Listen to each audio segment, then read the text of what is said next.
Olá, daqui é o Pedro Hipólito, este é o meu caderno A5. Hoje vamos entrar no Mega T-Bone, Napoleão Bonaparte.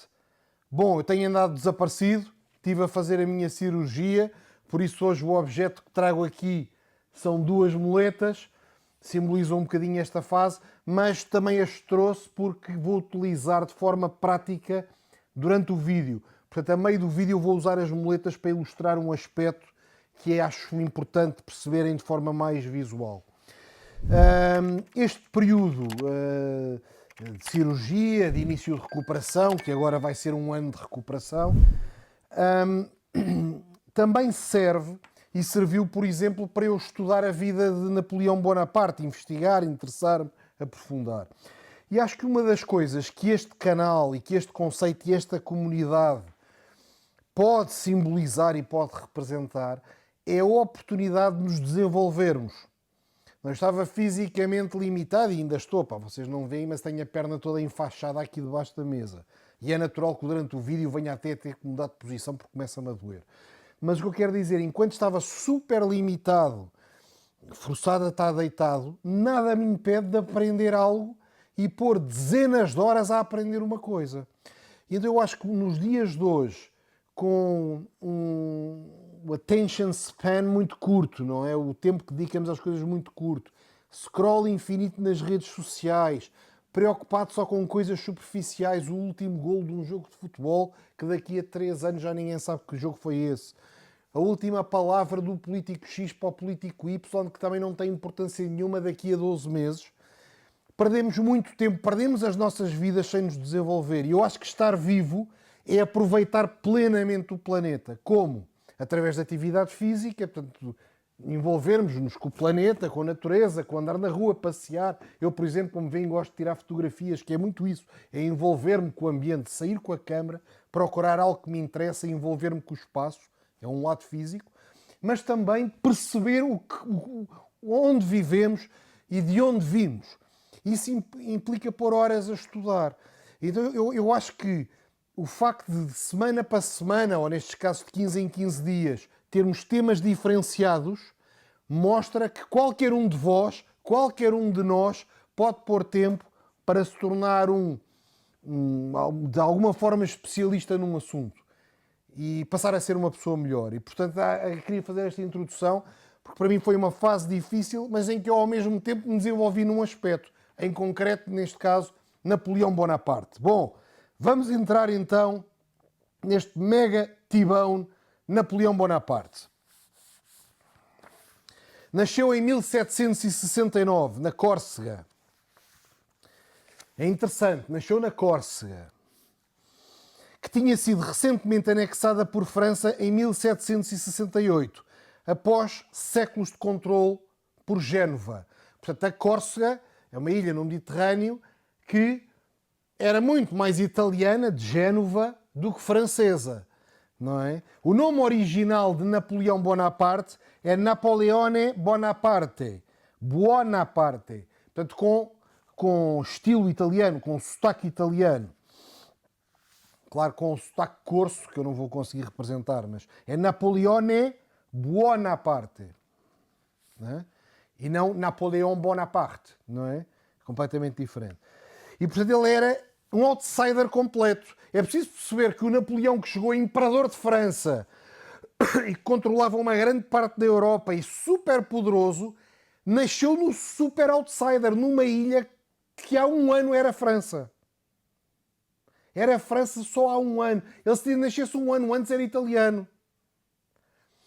E, portanto, isto mostra que realmente não há barreiras. A maior parte das barreiras são mais psicológicas de outras coisas. Este tipo também não era gigante, também não era um super atleta, também não era um tipo que impressionasse com uma estrutura física de combatente.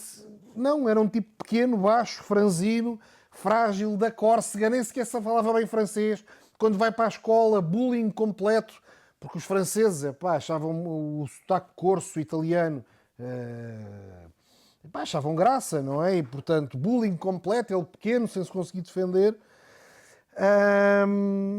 e com uma cultura completamente diferente, muito mais parecida com o sul da Itália, dos clãs, não é? Dos clãs familiares, em que a família é quase mais importante do que o Estado, não é? E portanto ele vem daqui. E, portanto, eu acho que o início do Bife do Lombo é logo perceber isto. Epá, o tipo não era de uma família rica, não era de uma família de generais, não era de uma família com uma história francesa brutal. Ele era o outsider, ele era o que foi conquistado. Ele era o que foi conquistado. Porquê que isto aconteceu? Porque a Córcega era controlada por Génova durante séculos, portanto era um território da atual Itália, não é? Mas em 1755 até 1769 houve um personagem da Córcega, que é o Pasquale Paoli, que criou uma Constituição e um governo próprio e, portanto, estava a tornar a Córcega num país independente. E Génova não tinha capacidade militar para, tentou, não é, combates e tudo mais, para recuperar a independência da Córcega. Então o que é que Génova fez? Como não conseguia derrotar este Paoli e, no fundo, já ia perder a Córcega, vendeu a Córcega à França. Para os franceses fazia sentido. Os franceses não tiveram que pagar nada porque os franceses tinham créditos sobre Génova, já tinham emprestado dinheiro antes, já achavam que Génova nunca ia pagar, então, olha, pagas-me com a ilha.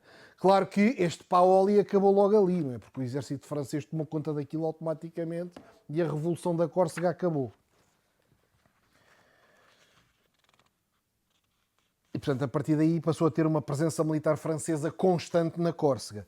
E, portanto, o Napoleão, o jovem Napoleão, nasce um ano depois numa Córcega humilhada, de certa forma. Tentaram a independência, os italianos mandaram aquilo fora e os franceses puseram-lhe a mão em cima e acabou. Os corsos são nossos. Uma espécie de uma colónia. Pronto, acabou. Não é uma espécie de uma colónia porque foi mesmo plenamente integrada progressivamente na França. Mas era uma sociedade pobre, rural, violenta, portanto eu imagino que devia ter alguns lives daquilo que nós vemos nas Sicílias, das Camorras, do não sei o quê, a versão Córcega, a versão Corsa, com a cultura de honra e vendetta, e hão de ver que ainda hoje, por exemplo, o Mediterrâneo, nós temos os Mónacos, temos os Saint-Tropez, não sei o quê, a Córcega, que também é por ali, aquilo é super austero. Não entra no super luxo, nas super marinas, modelos de biquinis por todo lado, não sei o que, tem praias, tem tudo, mas a cultura é uma cultura muito mais tipo Sicília, muito mais reservada, muito mais familiar, muito mais fechada. Já na altura era. Dentro da Córcega, a família Bonaparte não eram ricos, eram de classe média, mas tinham educação acima da média. O pai do Napoleão era advogado, portanto, um pequeno advogado da Córcega. E, portanto, distinguiam-se porque sabiam ler, sabiam escrever, sabiam argumentar, falavam multilínguas, por exemplo, o Napoleão falava corso, italiano e francês. E, portanto, era uma família com educação, mas sem recursos. E isto já ajuda a perceber a importância da educação. Mais uma vez, é o contexto deste canal, não é? Este canal não é um professor que vos está a ensinar. Nós estamos a estudar em conjunto. Eu fui estudar isto para estar a falar sobre este assunto. Vocês podem estudar sobre outro assunto. Mas todos podemos ganhar mais cultura do que temos. E a cultura traz vantagens. Aqui é um caso. Aqui é um caso. Portanto, eles não tinham património, mas conseguiam ter alguma mobilidade social. Porque ele, ao integrar as escolas francesas, chegava lá, sabia falar 3 línguas, era filho de um advogado, sabia argumentar, sabia falar. Não era um tipo da Córcega que era para ir trabalhar na agricultura ou para dedicar-te à pesca. Eles conseguiam mais ou menos aceitá-lo, embora com um bullying gigante. Faz lembrar os temas, por exemplo, do vídeo do Putin. Lembram do vídeo do Putin que eu falei, o Putin, parte 1, que ele era alvo de bullying gigante por ser pequeno e não sei o quê, levava a pancada nos bairros, não sei o quê. Faz lembrar. Aqui era parecido, o Napoleão, com idade jovem, começou a integrar as escolas francesas, até porque o que é que os franceses faziam? Nas famílias da Córcega, que eram um pouquinho acima de pescador ou de agricultor, metiam os filhos nas escolas em França. Porquê? Porque eles não queriam que os corsos se desenvolvessem. E, portanto, se tem qualidade, então vai para a França, não fica aqui. não é? E portanto, tinha tudo que ele sabia que tudo que conquistasse tinha que vir do mérito. E isto depois vão ver mais à frente a arma que ele escolhe, ele vai para a artilharia, que é uma arma científica. Vou falar isso mais à frente, nesta altura então, era uma arma super científica. É importante saber física, é importante saber matemática. Portanto, vem do mérito, vem do conhecimento e alto apetite por risco, porque ele onde está é que não pode ficar. Uma Córsega completamente dominada pelos franceses, eles distinguem-se, falam italiano, ou corso que é quase italiano, ali subjugados, tinham que sair dali. O pai do Napoleão, Carlo Buonaparte, o pai manteve sempre o nome com o italiano, não é? Carlo Buonaparte, inicialmente nacionalista, corso, ao lado do tal Paoli, alinha com a França depois da anexação. Portanto, uma das características da família Bonaparte é... tenho que escolher agora o sotaque que uso, não é? Mas pronto, vou dizer em português. Bonaparte é que eram um bocado oportunistas, ou muito oportunistas. Portanto, enquanto o outro estava a fazer a revolução pela independência da Córsega, aparecem os franceses alto, nós agora estamos alinhados com os franceses. E ele montou uma espécie de um negócio de advocacia também oportunista, que era representar a elite corsa em Paris. E a partir daí começou a infiltrar-se, portanto, o pai advogado, nas elites de Paris, representando os corsos. Portanto, falava italiano, não é? Portanto, conseguia comunicar com as duas pontes. E a partir daí garantiu proteção e bolsas para os filhos e consegue que Napoleão entre nas escolas militares. O pai morre muito cedo, aos 38 anos, e portanto não vai ter muito impacto no resto desta história. Mas dá um contexto, não é? Dá um contexto sobre a importância da educação. A importância da educação e a importância de um certo oportunismo, porque ele podia dizer, não, nós somos corsos até ao fim, então corsos até ao fim é miséria até ao fim. Mas ele mudou de lado.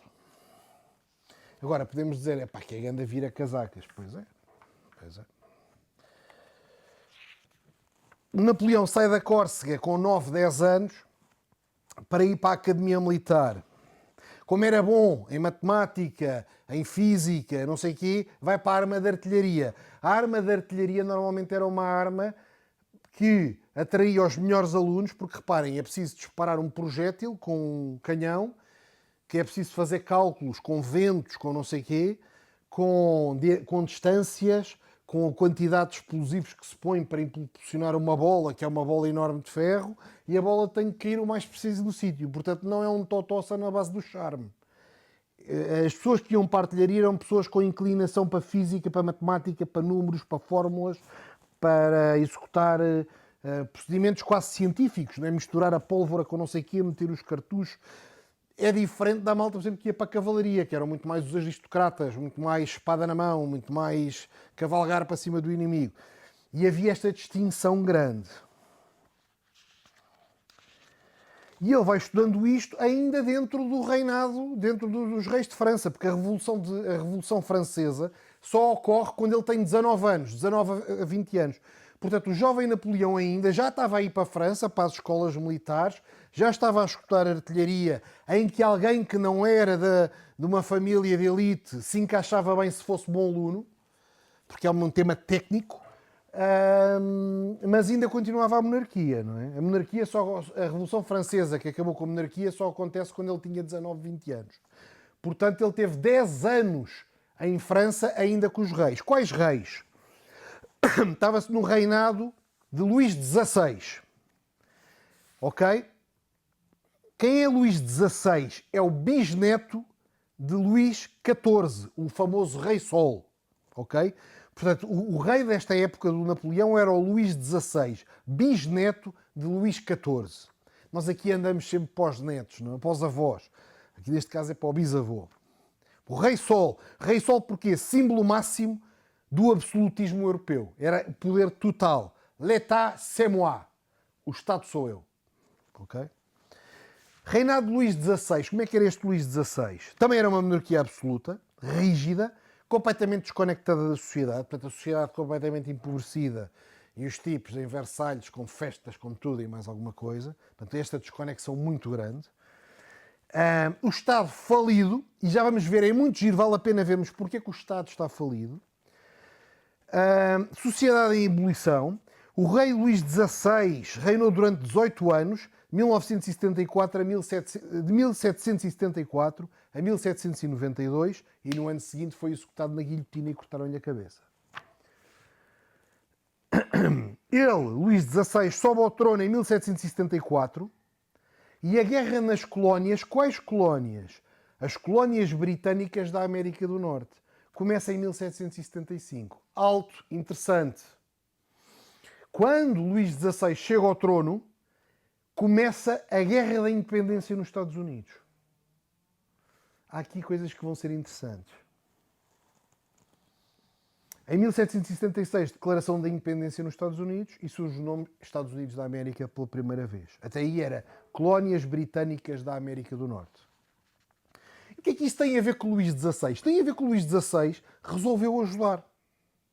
Será que tem alguma coisa a ver com o que se passa hoje em dia na Europa? Ele não tinha nada a ver com aquilo. Aquilo era as colónias britânicas da América do Norte a revoltarem-se contra um poder maior que eram os britânicos. E ele resolveu ajudar os coitadinhos.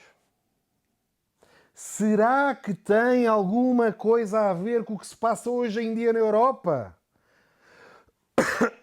Vale a pena refletirem. Há vários vídeos sobre a Ucrânia neste canal, vale a pena verem. Vale a pena verem. Será que este vídeo, nesta parte, tem alguma coisa a ver com isto? Vale a pena refletir. Então este Luís XVI, pá, que mal comparado, era o Macron lá da altura, temos que ir ajudar as colónias. Temos que ir ajudar as colónias que estão a ser oprimidas. E então autoriza apoio financeiro secreto desde 1776 e envio de armas e oficiais franceses para apoiar os rebeldes americanos. Portanto, isto é pouco falado. A independência dos Estados Unidos não é bem os cowboys contra os ingleses. É os cowboys mais os franceses contra os ingleses. É isto. Certo? O Zelensky sem ajuda não ganha. É disto que estamos a falar. Em 1778, aliança formal com os rebeldes e entrada formal da França na Guerra da Independência da América contra o Reino Unido. Erro fatal. Erro gigante. Erro gigante. Erro gigante. Erro gigante. Erro gigante. Erro gigante que vai acabar com uma guilhotina a cair assim.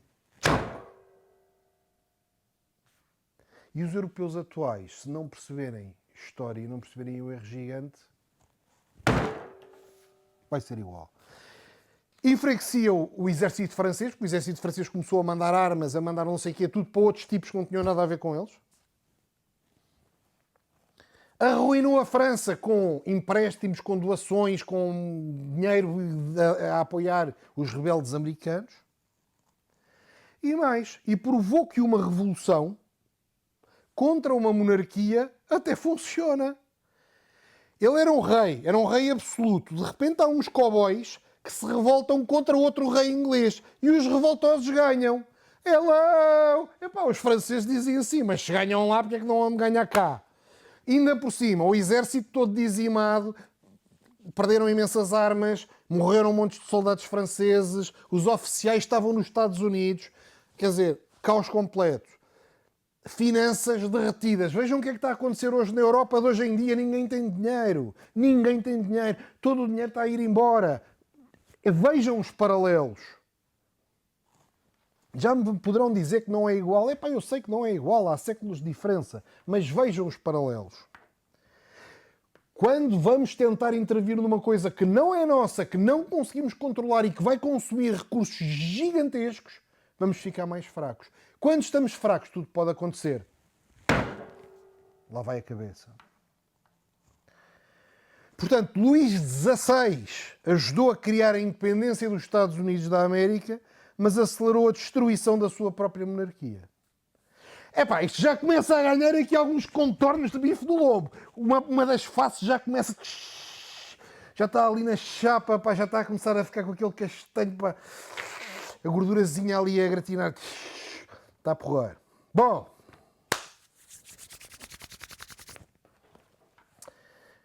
Isto é sempre surpreendente, pá. Quando um tipo começa a cavar em pormenores, pá, é giro, é giro, é giro. Bom, o nosso Napoleão andava pela França continental, não é?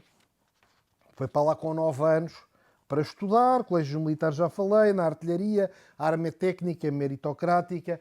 Ele não tinha qualquer hipótese de progredir em cavalarias ou coisa do género, porque isso era tudo os filhos dos condes e coisa parecida. Mas ali era para quem gostava de estudar e trabalhar.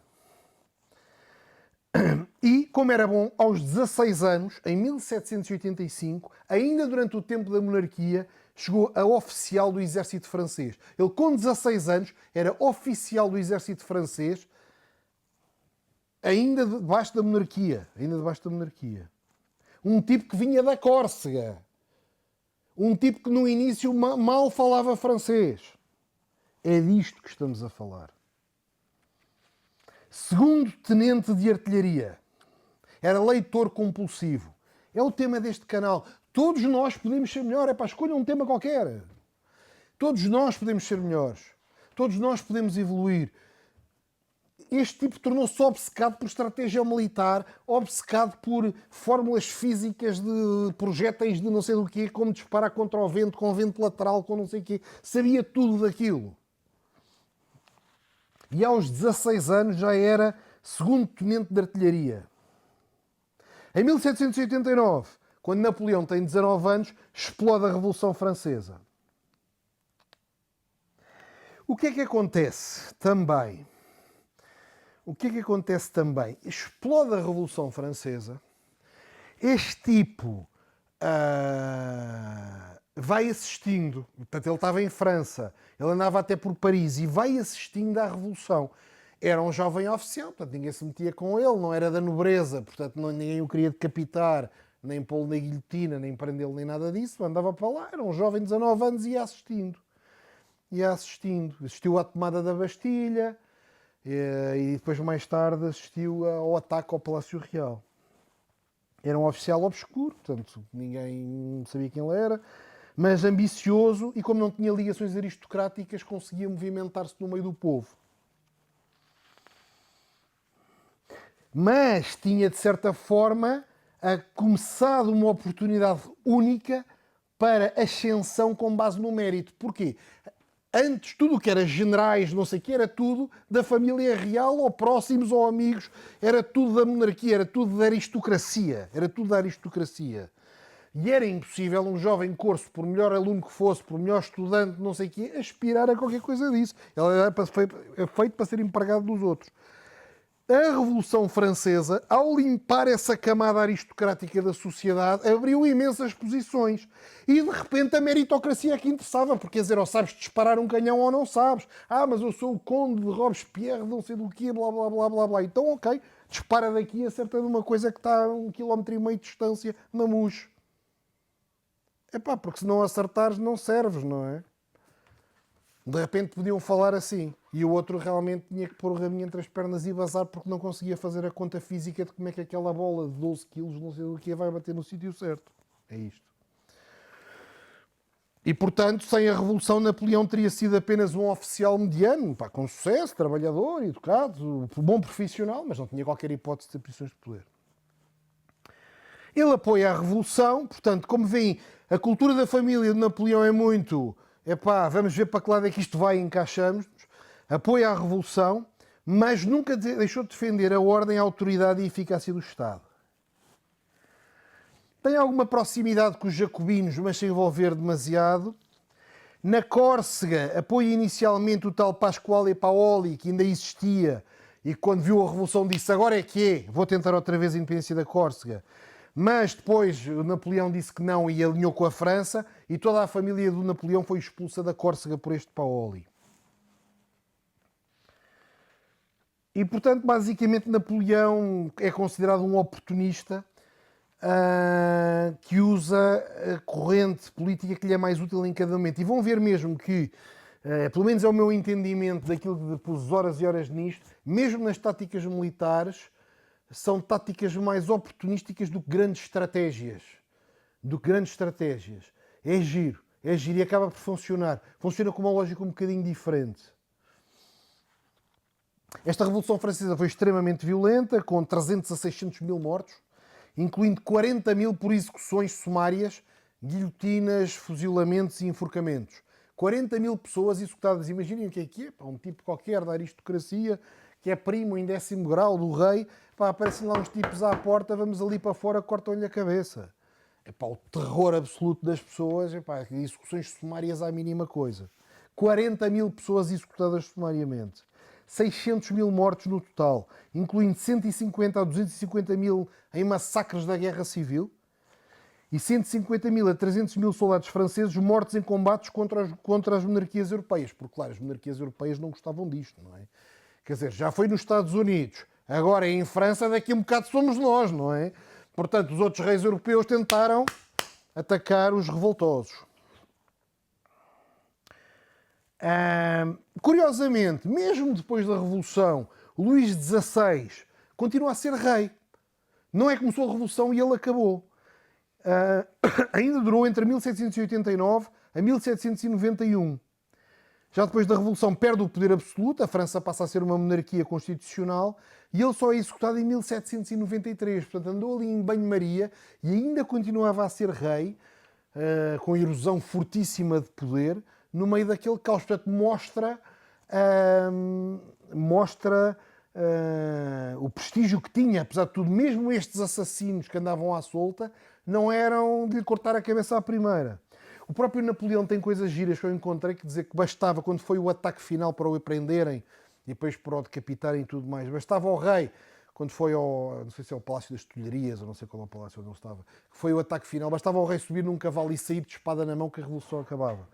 Só como vão recuando, o outro lado percebe fraqueza, e se percebe fraqueza, ataca. Portanto, o que o Napoleão viu foi, durante o ataque à Bastilha, a guarda que defendia a Bastilha, que era uma prisão, foi recuando, foi esperando. Então, simples populares, que não eram militares nem nada, conseguiram tomar de assalto uma fortaleza enorme com guardas. Porque estes guardas iam hesitando. E os guardas foram todos chacinados. Era a guarda suíça, como há no Vaticano. Foram todos chacinados por falta de reação imediata. Porque se fosse logo, à primeira oportunidade, um contra-ataque massivo, aquela população borrava-se toda porque não está habituada à violência. Só que a hesitação, a prudência, a cautela, nós vemos isso muito, por exemplo, quando temos barreiras policiais e temos manifestações. Pessoas quase encostadas na polícia de choque a cuspirem-lhes em cima, aos berros ou não sei o quê. E o polícia não pode sair dali. Porque se aqueles polícias pudessem sair dali, as primeiras 3 cacetadas e gás em cima das pessoas e tiros nas pessoas, acabou! Não é? E, portanto, o que ele percebeu naquela altura foi, não, quando a população se revolta, não pode haver hesitação. E há escritos dele a dizer, bastava ao rei ter saído do palácio a cavalo de espada na mão e cortar a cabeça a um tipo qualquer, que a população borrava-se toda. Bastava isto. Mas como vão recuando, os outros percebem que eles têm medo ou que hesitam. Curiosamente, aqueles reis eram os disparatados, não é? A gastar dinheiro desta maneira, a apoiar os rebeldes nos Estados Unidos, em festas em Versalhes e tudo, mas não eram violentos com o povo desta maneira. Tinham violências com injustiças, prenderem pessoas, não sei o quê, mas hesitaram um massacre. Nunca deram uma ordem para o exército massacrar a população de Paris, por exemplo. E por isso é que eles próprios foram apanhados. Depois do rei ser guilhotinado, não é? Em 1793 a 1794 estabelece-se a Convenção Nacional, que é a Assembleia Soberana da República. A Assembleia da República, não é? Com deputados e tal. E depois havia uma coisa mais restrita, que era uma espécie do governo, que era o Comitê de Salvação Pública. Quase que parece no 25 de Abril em Portugal, o Comitê de Salvação Nacional e coisas deste género. Que tinha 12 membros. Portanto, era uma espécie de uma Assembleia da República e de um governo. A Assembleia era a Convenção Nacional, o outro era o Comitê de Salvação Pública. O método do governo era o terror. Portanto, era prisões arbitrárias, execuções em massa. E pronto. E o povo francês era chacinado por estes tipos, sobretudo se tivessem ligações à monarquia, se forem aristocratas. Entretanto, dá-se uma coisa curiosa, que é a Revolução de Toulon, em 1793. Toulon é uma cidade no sul de França que resiste à Revolução. Enquanto há a Revolução Francesa na França toda, estes tipos de Toulon que tinha uma camada sofisticada, dali do sul de França, aristocratas, disseram, não, para a revolução, o que é isto? Agora integrar ao povo. Não. Então, eles aceitaram passar quase o controle de Toulon para a Inglaterra, que era outra monarquia, e até navios ingleses e espanhóis atracaram no porto de Toulon e estabeleceram um controle juntamente com a população de Toulon daquela cidade e rejeitaram a revolução. Inicialmente o governo revolucionário, portanto este Comitê de Salvação Pública, apoiado pela Convenção Nacional, mandou para lá uns generais, mas reparem, todos os generais antigos tinham sido decapitados, todos os aristocratas habituados a andar a cavalo, tomar decisões, não sei o quê, portanto o que é que havia? Havia uma espécie de uns burocratas promovidos, pá, isto parece a Europa de hoje em dia, uns burocratas promovidos a general, pá, mas que não tinham nenhuma experiência de combate, não tinham nada. E mandam para lá essas forças francesas, incluindo o próprio Napoleão, mas que ia como tal tenente, não sei do que, de artilharia, para recuperar o controle de Toulon. Mas em Toulon já estava a população toda contra a Revolução, já estava o exército inglês e barcos da Marinha Inglesa, e estavam até espanhóis também, do Reino de Espanha, a apoiar a cidade de Toulon, que era uma cidade importante no Mediterrâneo e tudo mais. E esses generais mais burocratas fazem o que todos os burocratas fazem normalmente, que é, tenho X soldados, pá, então agora temos que distribuir objetivos. Olha, vocês os X, 20% vão tratar disto, 30% vão para ali, 40% vão para Toulon, 15% não sei. E se pusermos mais um bocadinho para ali, está bem, tira daqui um bocadinho e põe mais um bocadinho ali. Temos que ser ponderados, temos que ser razoáveis, temos que ser conservadores, temos que ser prudentes e, sobretudo, seguir as boas práticas. Estão a ver aquela conversa do gajo que não vai ter resultados nenhuns, mas que fala como se fosse um especialista. Temos que ser prudentes, temos que, de facto, o conservadorismo das forças, não sei do quê, e distribuir aquilo tudo. E o Napoleão diz isto, não vai resultar. Não vai resultar, porque os outros não podem fugir. Estão fechados dentro de uma cidade. Portanto, aquilo é um porto, portanto, é uma espécie de uma baía, não é? É uma baía, mas está aqui uma baía, está aqui a cidade, aqui é o mar Mediterrâneo. E à volta para trás de mim era a França. Eles não podem fugir para dentro do mar. Não vão poder render-se, não vão poder fugir. Nós vamos atacar por todos os lados, eles estão concentrados ali, nós estamos dispersos, não vai resultar. Não, pá, mas também não pomos os ovos todos no mesmo cesto. Aquele género de frases, pá, de malta do partido, não é? O equivalente à malta do partido hoje em dia. Temos que nomear uma comissão para avaliar. Então, nos primeiros ataques que houve, nas primeiras escaramuças, os franceses levavam na touca, porque os ingleses defendiam-se, a população não queria ajudar, não sei o que mais. E até que o Napoleão dizia, não, temos mesmo que acabar, isto não vai resultar assim. A única forma disto resultar é, esqueçam Toulon. Não, mas o objetivo é recuperar Toulon. Não, esqueçam Toulon. Porque Toulon é o que eles estão a defender. Então, na Baía, o que nós vamos fazer é, aqui está Toulon, aqui é o mar Mediterrâneo, não é? E temos uma baía. O que nós vamos fazer é, vamos atacar esta ponta da baía. A ponta mais na ponta da baía. Não, mas a cidade é aqui. Não, mas nós vamos atacar ali. Está bem, mas que percentagem de soldados é que nós pomos ali? É tudo. É 90%, 100% do exército vai para esta ponta aqui. Porque esta ponta aqui não está preparada para aguentar com um ataque de milhares e milhares de soldados franceses, bombardeamentos de artilharia por todo lado. Eles nunca pensaram que vão ser atacados na ponta. E depois de nós conquistarmos aquela ponta, instalamos aqui a artilharia e derretemos aquela Toulon toda e eles já não podem fugir para a terra. Eles agora não podem fugir para o mar, mas depois não podem fugir para a terra. E mais, os barcos ingleses, se quiserem fugir, vão ter que passar à frente do canhão que está aqui. Estão a ver? Em vez de eu tentar conquistar isto, vou conquistar a ponta da baía. Depois desta ponta da baía, instalo aqui um monte de artilharia pesada a disparar para Toulon e para os barcos. Quando os barcos fugirem para o mar, vão ter que passar à frente dos canhões. Vai ser uma chacina completa. Então ele montou esta tática, que é muito típica do Napoleão, que é escolher uma coisa em que ele ganha de certeza. A maior parte das pessoas está distraída com o objetivo. Não, temos que recuperar Toulon, Isto é como as pessoas estão a pensar normalmente, não é? Estamos a perder uma grande cidade francesa, estamos a perder o porto do Mediterrâneo, estamos a perder não sei do quê. E então dispersam imensas forças nessa conversa. A cabeça de Napoleão é sempre oportunista, é dizer assim, não, eu tenho que escolher uma batalha que eu ganho. Porque depois sempre posso fazer a outra. Mas a próxima eu tenho que ganhar. Então, se eu atacar Toulon, ganho? Não sei. Os gajos não podem fugir, é ingleses, é espanhóis, é barcos com canhões dos mais pesados. Os barcos têm canhões pesadíssimos. Depois à frente vou falar um bocadinho sobre a artilharia da época, vou explicar isto. Agora, se eu atacar uma ponta da baía, epá, na ponta da baía tinha lá uma fortaleza, pá, se calhar tinha lá 100 soldados rasos com binóculos a ver se vinham barcos e de repente aparecem milhares de soldados franceses com canhões. Pá, derretem aquilo tudo, derretem aquilo tudo. Mas mesmo assim, mas só para perceberem que mesmo estas táticas não são garantidas. Mesmo assim foi um combate super feroz e o próprio Napoleão foi ferido com uma baioneta a atravessar-lhe a coxa. Chegaram a pensar, ele podia morrer porque há veias importantes na perna, não é? Que se forem seccionadas a pessoa pode esvair sem sangue. E pensaram que iam ter que fazer uma amputação, mas depois um cirurgião disse que não era necessário e salvou-lhe a perna. Isto até vem a propósito, pá, de momento. Mas ainda não é agora que eu vou mostrar as moletas. Mais à frente, não tenho esse caldo. Mas, portanto, percebam a lógica do Napoleão. A lógica do Napoleão é oportunista neste sentido que é, ok, eu tenho que capturar Toulon, isso é o objetivo. Mas, antes desse raciocínio, outro raciocínio. O que é que eu consigo capturar de certeza?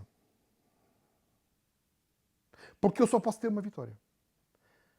Eu não vou entrar num casino. Eu não vou entrar numa coisa que pode dar errado.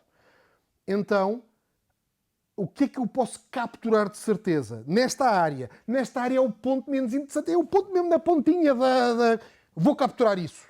Mas com o quê? Com tudo o que nós temos. Mas com tudo. Exatamente, com tudo. Porque, contudo, é a única forma que eu tenho de ter a certeza absoluta que aquela pontinha é dizimada e é derretida. Então fez isso, capturou essa ponta da baía, depois espero que isso perceba, pá, depois talvez possa pôr um mapa para ajudar a perceber. Capturando a ponta da baía, depois movimentou os canhões todos para esta ponta e dessa ponta disparava do mar, como da ponta disparava para a cidade e para os barcos. Os barcos para saírem daqui do meio, imagina, está aqui o barco, está a levar dali. Está a levar dali. Está cercado. A baía fica cercada só com este ponto. E então recuperaram Toulon, rendição total. Os barcos ingleses pegaram todos fogo, os barcos espanhóis foram todos para o caraças. Depois as tropas francesas invadiram Toulon, já debaixo de fogo de artilharia sem parar, porque os outros não conseguiam controlar aquilo. Estavam em Toulon e estavam-lhe sempre a cair bombas em cima. Estavam-lhe sempre a cair bombas noite e dia, fogo, fogo, fogo de artilharia. Não tinham hipótese. Quando entraram, as tropas francesas depois fizeram uma matança gigante na população de Toulon.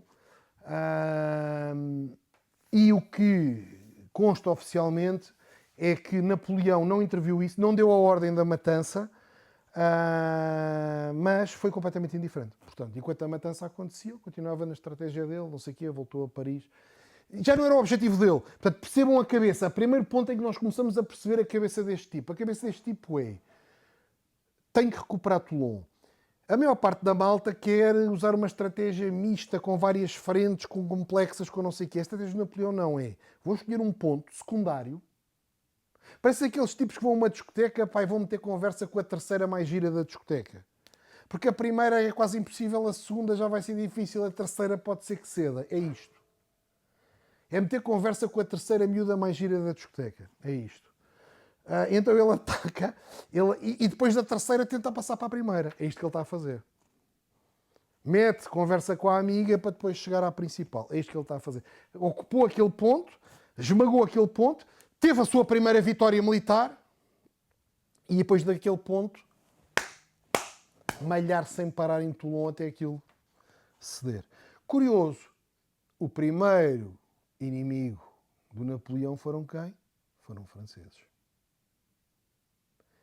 Curioso, curioso, curioso, curioso. Matança total de franceses.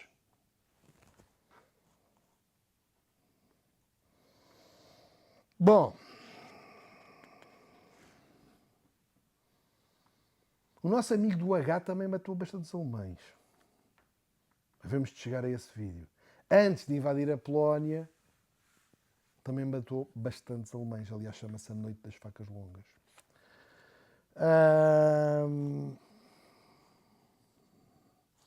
Mas, portanto, a reputação dele explodiu. Reparem que todos os outros generais estavam a surgir estratégias que não funcionavam.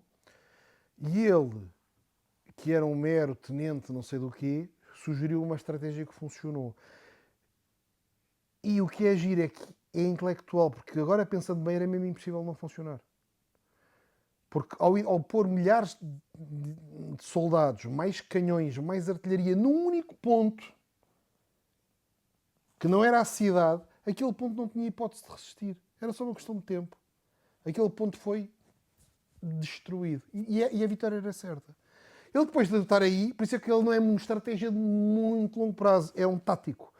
Depois de estar aí, ele já sabe que eu, se estiver aqui, agora consigo, sabe fazer as contas, consigo bombardear os barcos e consigo bombardear Toulon.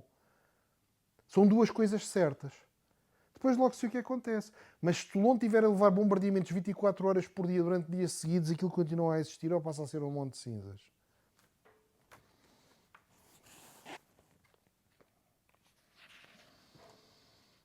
Mas reparem ele a liderar pessoalmente os combates. Baioneta na perna é inimigos ao lado dele. Não é uma flecha que vem não sei de onde.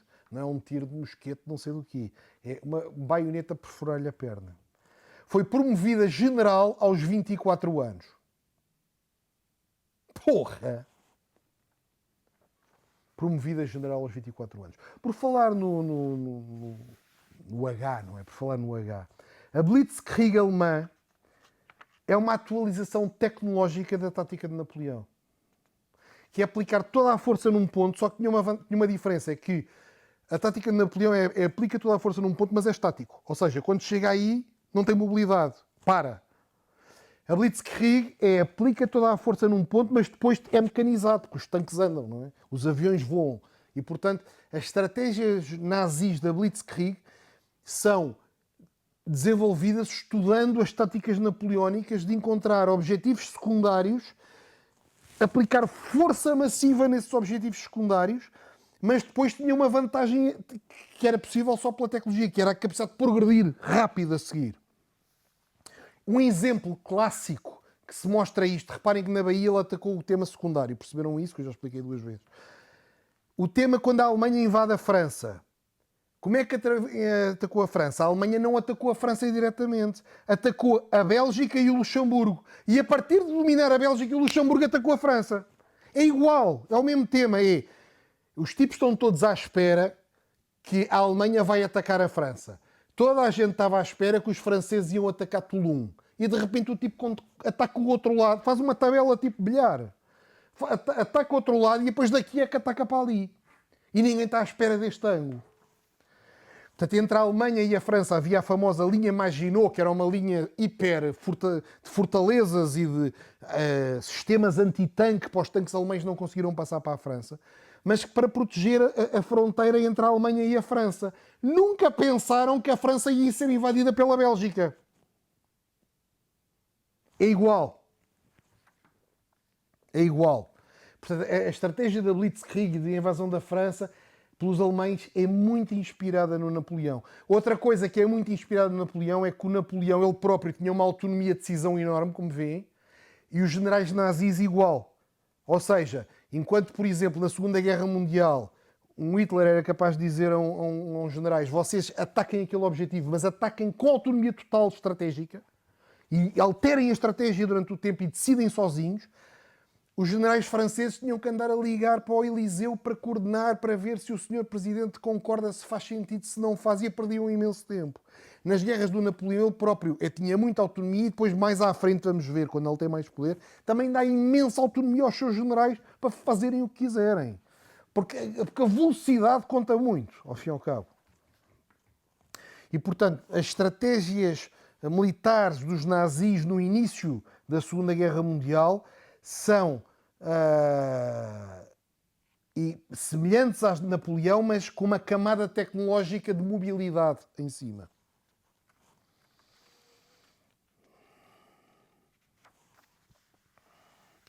Pronto, portanto, já vimos a primeira coisa. A primeira batalha grande de Napoleão com uma vitória foi contra os franceses. Franceses contra franceses. Em 1794 dá-se a queda do Maximilien Robespierre, que era o líder do radicalismo revolucionário francês, que era o líder do Comitê de Salvação Pública, o tal governo de França que eu falei antes. E o próprio Napoleão foi preso. E o próprio Napoleão foi preso. Porquê? Porque como tinha sido promovido muito rapidamente, havia a dúvida se tinha apoios políticos e não sei o quê. E o Napoleão é agir depois de uma vitória gigante, depois de ser promovido a general, foi preso e perdeu tudo. Teve preso muito pouco tempo, poucas semanas, mas perdeu o comando de forças militares, perdeu tudo e fez uma espécie de um reset à carreira por uma injustiça. Não é? Mas mostra que nas vidas às vezes há quedas, não é? E essas quedas não são definitivas. É interessante para ver paralelos para nós, às vezes está a subir e depois há quedas grandes. No caso dele, imaginem o general de 24 anos, que grandes feitos, não sei o quê, de repente vai para a prisão e tiram-lhe as tropas e tiram-lhe tudo e pá, e é escavacado. Depois, como não há provas nenhumas, também o soltam. E naquela altura, ir para a prisão, cuidado, não é? Era, a qualquer momento levava com a lâmina. Bom, entretanto, dá-se a contra-revolução. Portanto, o tal Comitê de Salvação Pública do Robespierre, o governo tinha caído, mas a Assembleia da República, a tal Convenção Nacional, a Assembleia Soberana da República, continuava a funcionar. Mas já estão a imaginar, o governo caiu, o Robespierre, tchau, fora.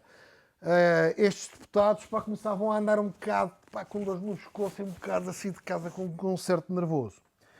E, a essa altura, há uma contra-revolução. Porquê? Porque estes tipos eram violentíssimos. A própria população, que se tinha revoltado contra os reis, dizem, porra, mas estes gajos não são piores do que os reis. Pá. Matam pessoas de uma forma, chacinas brutais por Paris, sangue a correr nas ruas. Isto nunca aconteceu no tempo dos reis. Nós queixávamos não tínhamos pão, agora não temos cabeça. Quer dizer, prefiro ter fome, não é? E então houve uma espécie de uma contra-revolução em 1795, em que o povo de Paris se revoltou contra os revoltosos. Portanto, havia os reis, houve a revolução do povo, instalaram esta Assembleia da República, não sei do quê, mas em 1795 houve uma contra-revolução, que foi o povo que, temos que acabar com estes gajos. E começou a haver manifestações gigantescas em Paris. Manifestações gigantescas a protestar contra o governo. Imaginem estes tipos. Eu já vi este filme, só que eu antes estava do lado dos manifestantes, não é? Estes deputados todos, antes estavam do lado dos manifestantes. Agora estavam dentro da Assembleia Nacional. E à volta a malta, cartazes, não sei o quê, protestos. Espadas e lanças e mosquetes e fogueiras. Então a Convenção Nacional diz assim, o puto de 24 anos era capaz de dar jeito. Aquela prisão injusta, não é? Aquela prisão injusta. Somos capazes de ter sido injustos. Vai lá chamar o puto de 24 anos. E vão chamar o puto de 24 anos e dizem, isto está aqui, as ruas estão cheias. E ele já tinha visto, não é? Ele já tinha visto o ataque à Bastilha, ele já tinha visto irem buscar o rei ao palácio não sei do quê, portanto, das Tulharias ou não sei o quê. Mas ele já tinha visto o que é isto, já conhece este filme. E o puto de 24 anos disse assim, mas espera lá, mas eu fui preso, tiraram umas forças, tiraram... Não, você mantém o general, mantém o coisa de general, vai voltar já a ter homens, vamos pôr a Guarda Nacional também a trabalhar consigo e vamos pôr os seus homens da artilharia também consigo e não sei o que mais. Mas você tem que defender o Estado, não é? E o Napoleão concordou, mas com algumas ideias próprias. Mandou à volta da Assembleia Nacional, nas principais praças, nas principais avenidas e até em ruas mais estreitas de Paris, instalar baterias de canhões. Pediu à Guarda Nacional para ficar atrás da linha de canhões e para não se envolver. A Guarda Nacional, imagino que é uma genia, relata o sítio. Vocês fiquem aí para trás, o exército é que vai tratar disto. Escolheu pessoalmente os operadores dos canhões. Porque aquilo depois há equipas, não é? Porque alguém tem que carregar o canhão, alguém tem que fazer as contas de elevação, não sei do que, do vento, da física, da bomba que põe, da bala, daquilo tudo, e alguém tem que disparar, não é? E havia aqui uma coisa que ele sabia, que é o elemento mais chave disto tudo é o que dispara. Porque toda a gente tem coragem de enfiar a bala dentro do canhão. Toda a gente tem coragem de fazer as contas, não é com teclas, mas é com a cantinha do vento e da elevação e de regular aquilo. E fazer contas todas têm. E depois disparar. E depois disparar, que todos têm, com outros franceses à frente, e franceses dentro de Paris, não é franceses em Toulon disparados. É que os de Toulon eram disparados a 1 km de distância. não é? Outra coisa é em ruas de Paris.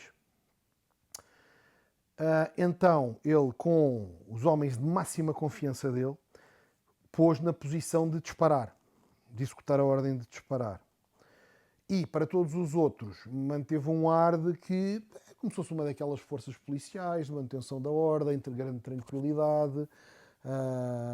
Vamos observar, vamos conter a população, vamos tentar baixar um bocado a temperatura. E mandou equipar os canhões com metralha. O que é metralha? Metralha são cartuchos, como se fosse um cartucho de uma caçadeira, não é? Em vez de porem a bala do canhão é uma bola, não é? Exemplos, há balas de 4 libras, que são de 2 kg, de 4 kg, de 6 kg e de 12 kg. E depois há de 24, de 24 libras também, que são as 12 kg. Ficava 2 kg, 4 kg, 6 kg e 12 kg. As preferidas do Napoleão eram as de 6 kg, porque o canhão ainda é fácil de manobrar.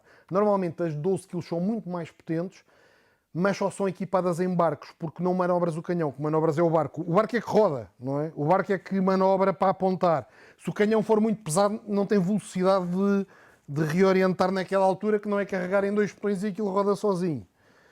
Então ele preferia o segundo melhor, que era o 12 libras, são 6 kg, e que tinha alcance de 1,5 km, não é? Podia disparar também a 3 km sem qualquer precisão. Mas para Paris nada disto interessava, porque ele não vai estar a disparar bombas de tiros de canhão a 1,5 km de distância e arrebentar com os edifícios de Paris, não é? Então o que ele mandou fazer foi retirar a bala de 12 libras, que é tal de 6 kg, e carregar metralha de 12 libras. O que é isto? Metralha é um cartucho que lá dentro tem bolas de ferro, como se fosse um cartucho de uma caçadeira, só que a caçadeira tem chumbinhos que vão para o ar e espalham, não é? Aqui é um cartucho com bolas de ferro, leva 100 bolas de ferro lá dentro, e cada bola de ferro tem entre 70 a 90 gramas. E cada bola de ferro é do tamanho disto, exatamente. 2,28 milímetros de largura. Portanto, estão a ver esta bola vermelha? É por isso que eu tinha aqui as moletas. Era para mostrar o que é uma bala de metralha. É isto. Agora imaginem, cada disparo do canhão vai disparar, vou isto aqui mais próximo, pá. Cada bala do canhão vai disparar 100 bolas, não é achatado como está aqui, é uma esfera, 100 bolas de 70 a 90 gramas, exatamente deste tamanho, medimos com a fita métrica, é exatamente do tamanho disto, 100 bolas a voar com 90 gramas, imaginem, com energia disparada por um canhão. E os canhões perfilados, a malta tranquila, pá, imaginem um tipo se calhar lá quase praticamente a fumar o seu cachimbo. E a população à espera de fazer aquela cena habitual de chegar à frente dos polícias e estarem ali, cabrões, filhos da puta. Às vezes, epá, nós vemos assim, não vem na televisão, quase aos gritos, quase a cuspirem nos polícias, os polícias com o escudo a tentar aguentar. Isto vê-se. E a população vinha com as suas faixas, com as suas não sei o quê. Não, pá, porque de facto a Assembleia da República tem que cair. Quando os tipos entraram no range máximo do canhão, que é 150 metros, um tipo só disse assim, fogo. Pum! Dizimou outra vez. E agora, lembram-se, houve recentemente neste tema da Venezuela, o tema do double tapping, que é os Estados Unidos mandaram um míssil num barco, estouraram com o barco dos narcotraficantes, mas como não morreram todos, deram-lhe outra vez outro tiro. Isto é considerado, pelas convenções, o double tapping é considerado um ato, não quero dizer um crime de guerra, mas é praticamente porque o inimigo já está neutralizado, não é? Se derem um balásio num tanque, o tanque está todo a arder e a pessoa saiu de lá com queimaduras gigantes e ainda mesmo assim está a rastejar, dar-lhe outra vez, é considerado desumano, não é? Napoleão, com toda a calma, a população aproximou-se a pensar que iam conversar, a pensar que iam dialogar, a pensar que iam negociar, a pensar que iam dizer, é pá, ouçam, pá, realmente o país não pode continuar, só viram isto. Fogo! Pum! Os canhões disparam. Ele tinha uma ideia, o Napoleão, que era disparar os canhões ligeiramente rasos ou ligeiramente para baixo, porque se dispara ligeiramente para baixo, as balas batem no chão e ressaltam e vão para cima outra vez. E, portanto, se forem para cima, podem passar por cima ou podem passar de raspão no ombro e vão e desaparecem. Estas batem 2 vezes, ou 3 ou 4. E uma bala destas não para, não é? Imagina, aquilo bate no braço, o braço vai embora. É uma coisa deste tamanho, uma esfera deste tamanho, alta velocidade, de 90 gramas, tudo o que bate arrebenta com tudo, parte pernas, parte ossos, parte dentes, parte cabeças, uma mortandade brutal. E logo a seguir, fogo! Pumba! Outra vez em cima dos mesmos. E quando aquilo já estava tudo no chão, fogo! Fez 3 disparos. Aquele tema do barco da Venezuela é o double tapping. Isto é o triple tapping. É os tipos todos no chão, pernas amputadas, a cabeça toda não sei o quê, o sangue por todo o lado, todos desfeitos. E depois disse à Guarda Nacional: ninguém sai daqui, ninguém socorre as pessoas, ninguém vai lá. Aquelas pessoas ficaram no chão, aos gritos nas ruas de Paris, até morrerem de agonizados ou serem salvos, tipo no dia seguinte, já todos gangranados, todos não sei o quê. O que aconteceu à Contra-Revolução? Acabou.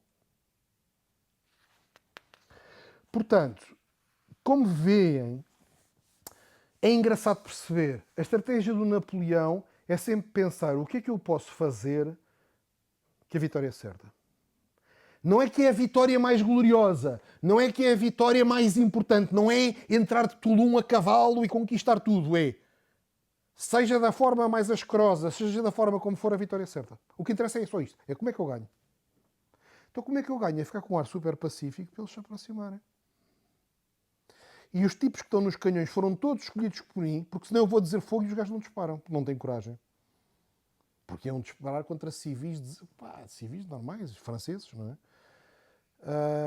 Então a vitória era industrial. Quer dizer, quem não estava na manifestação era porque não era suficientemente revolucionário para agora sair de casa a seguir para ir refilar. Todos os que já eram muito revolucionários já estavam todos na manifestação, todos parados à frente dos canhões. Quando chegam ali, filhos da puta, vocês não sei o quê, o governo tem que cair, pão, água, a violência. Acabou. E depois mais 2 tappings por cima, que é para o ketchup se tornarem real.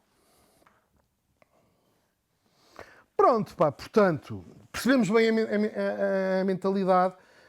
O que é que acontece? Acabou a Contra-Revolução. Acabou a Contra-Revolução. O poder dele passou a ser gigante, mas os próprios da Assembleia Nacional que lhe pediram ajuda passaram a ter medo dele, não é? Porque percebem que este tipo, se meter uma ideia na cabeça, ele não vai levar em conta 3 questões que talvez não seja eticamente correto. O que ele faz mesmo questão é dizer eu vou ganhar e ponto final. E quem estiver comigo vai ganhar. É as 2 coisas. Eu vou ganhar e quem estiver comigo vou ganhar. Reparem que ele disse aos tipos da Guarda Nacional: fiquem para trás. Há registros disto. Guarda Nacional, tudo para trás, não vão precisar de intervir. E, portanto, a Contra-Revolução, quando se iniciou, o confronto durou, não sei, 10 minutos. É o tempo de carregar 3 vezes o canhão, não sei quanto tempo demora, se calhar 5 minutos. E uma matança de centenas de pessoas e feridos, amputados, desfeitos, maxilares arrancados, tipo da maior violência que pode haver. E portanto ele mostrou que achavam que os outros eram violentos. Welcome to hell, motherfuckers. Foi um bocado isto. Bom.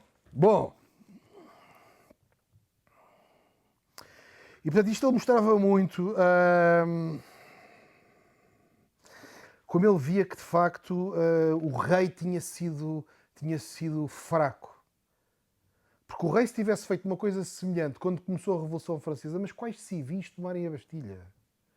Mas quais irem apanhar o rei dentro do Palácio Real? Não existe. É mesmo porque o primeiro disparo matou 200 a 300 pessoas. Está aqui. O primeiro disparo de canhões matou 200 a 300 pessoas. E ainda ficaram pessoas que gerou uma paralisia, há relatos de paralisia, das pessoas ficarem paralisadas em pé e levarem com a segunda. Só na terceira é que já estavam em fuga e mesmo assim levaram outra vez. Em fuga, mas em cima dos cadáveres, não é? Bem, isto só pode ser giro para quem gosta de estratégia militar, não é? Isto é um bocado... E, portanto, isto ficou completamente claro o que é que acontece a quem se opõe a Napoleão. Os próprios que o pediram ajuda perceberam também. Perceberam também que, de repente, em França, há aqui um animal selvagem à solta. É um animal selvagem, mas ao fim e ao cabo é um tipo... Reparem, é mesmo na base da inteligência sem É tipo o signal to noise. Normalmente a pessoa tem um signal to noise elevado, porque eu estou a pensar numa coisa, mas tenho muito ruído dentro da cabeça, todos nós. Sim, eu faço isto, mas por outro lado isto, mas atenção que aquilo podia ser melhor, mas coitadas das pessoas, mas as convenções, mas os direitos humanos. Uma pessoa com um zero signal to noise, tipo Elon Musk ou tipo este gajo, o objetivo é acabar com a revolução. Então é dar-lhes com isto. E não há forma de perder. Não há mesmo forma de perder, não há nada para perder. E, portanto, quer no caso de Toulon, quer neste caso, as duas vitórias de Napoleão foram contra os franceses. E reparem que são duas vezes uma estratégia que é desenhada para vitória garantida. Importante é giro perceber isto para a nossa vida. Não é vitória gloriosa, não é vitória com o alcance de um resultado fantástico, não é lógicas mirabolantes. É simplicidade, que a única coisa que interessa é: ok, tenho uma missão, mas para eu conseguir chegar a algum lado, primeiro tenho que ganhar alguma coisa. E tenho que ganhar já. E a vitória tem que ser já. E nos dois casos é igual.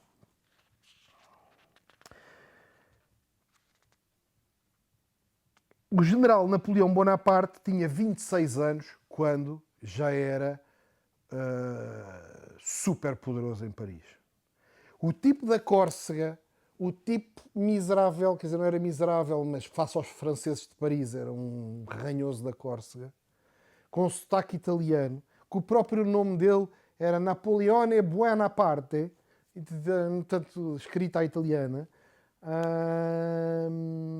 Neste momento, a Assembleia da República, o povo francês e tudo mais, percebia, temos aqui um animal feroz à solta. No ano seguinte, em 1976, casa com Josefina de Beauharnais. Quem segue este canal já me ouviu a dizer Beauharnais. Beauharnais. Josefina de Beauharnais. Já falámos disto neste canal. É engraçado. Era ela da aristocracia colonial, proprietária de vastas terras na Martinica, plantações de açúcar trabalhados por escravos. Tinha elevado prestígio colonial, mas menor prestígio em Versalhes. Era conhecida por noblesse de Provence. Noblesse de Provence, nobre da província. Ela era viúva após o marido ter sido guilhotinado e já tinha 2 filhos e era 6 anos mais velha que Napoleão.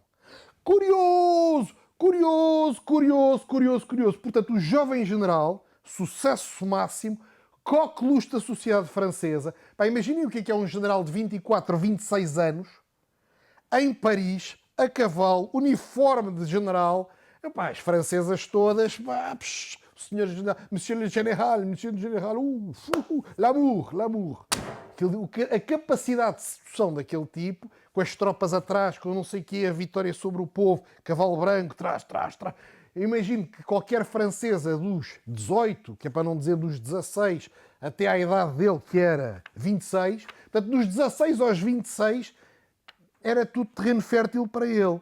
Mas, curiosamente, casou com uma mulher que já tinha sido casada, que já tinha 2 filhos e que era 6 anos mais velha do que ele. Ele tinha 26, ela tinha 32. Curioso!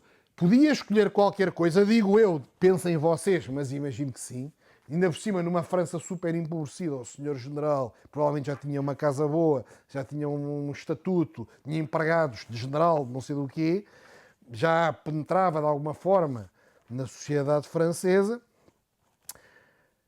Escolheu esta senhora, Josefina de Beauharnais, de propriedades na Martinica. O que é que isto mostra mais uma vez? Mostra mais uma vez a mentalidade de Monsieur Napoleão Bonaparte. O que é que ele queria? Queria mais um instrumento. É dizer assim, eu militarmente já estou no topo. Tenho 26 anos e já estou no topo. Já não... acabou. Já ninguém me tira isto. E quem me tirar já sabe o que é que lhe vai acontecer, não é? Mas ainda não sou aceito na alta sociedade como igual. Porque uma coisa é, como general está no topo. Outra coisa é a elite francesa, de famílias com tradições de séculos não sei do quê. Então ele disse, vou resolver isto. Está aqui uma viúva, aristocracia, o marido até já foi decapitado, portanto não tem hipótese de voltar para trás para chatear. Pronto. Então casou com a Josefina de Beauharnais, que foi um instrumento para ganhar status na alta sociedade. E, portanto, ele não parava, reparem, 24 anos chegou a general, 26 anos já estava a controlar Paris, pelo medo, não é? Não politicamente, porque isso eram os políticos, mas era um general que tinha dizimado parte da população de Paris revoltosa. Mas mesmo assim para ele não chegava. Aquilo que para 99% das pessoas era isto é incrível, com 26 anos, para ele não. Então casou com esta Josefina de Beauharnais. Porque isso lhe dava o status aristocrático. Dava o status aristocrático e permitia-lhe entrar noutros patamares. Agora, porquê que eu já falei em Josefina de Beauharnais? Para fechar o vídeo. Epá, isto é bife de lompa. Josefina de Beauharnais. Filho dela, Eugène de Beauharnais. Filha de Eugène de Beauharnais, Amélia de Leuchtenberg, que casou em 1829 com Dom Pedro I. Isto é um Matrix, pá. Isto é um Matrix, pá. Estamos no vídeo do Napoleão e dá uma volta e bate no Dom Pedro I. Josefina, sem nunca ter dado herdeira a Napoleão, acabou avó da Imperatriz do Brasil. Mega bife do lombo, pá. Quero bife do lombo nos comentários e bandeiras francesas. Caraças, pá. Isto de Napoleão é brutal. E reparem, vamos terminar por aqui. Ele ainda nem sequer chegou a imperador. Isto é, com 26 anos, nascido na Córcega, mal falava francês. Se isto não vos dá que pensar, é pá, andam muito distraídos com o último cantor da moda, com o último jogador de futebol da moda, com o último deputado que disse não sei do quê. Se isto não vos deixa a cabeça tipo a explodir, como é que é possível? Com 26 anos. O próximo vídeo vai ter que ser o Napoleão parte 2. Pelo menos temos que levar isto até ele chegar a imperador, pá. Pá, porque isto é bife do lombo atrás de bife do lombo. Deixem comentários, subscrevam o canal, deixem likes, pá, é importante, e partilhem com os amigos. Vão já pensando nos próximos temas, pá, mas agora eu acho que vamos levar com Napoleão parte 2, porque temos que perceber como é que ele chegou a imperador. Eu vou recuperando, chegamos a perceber o que é uma bala de metralha. Um abraço, até ao próximo vídeo.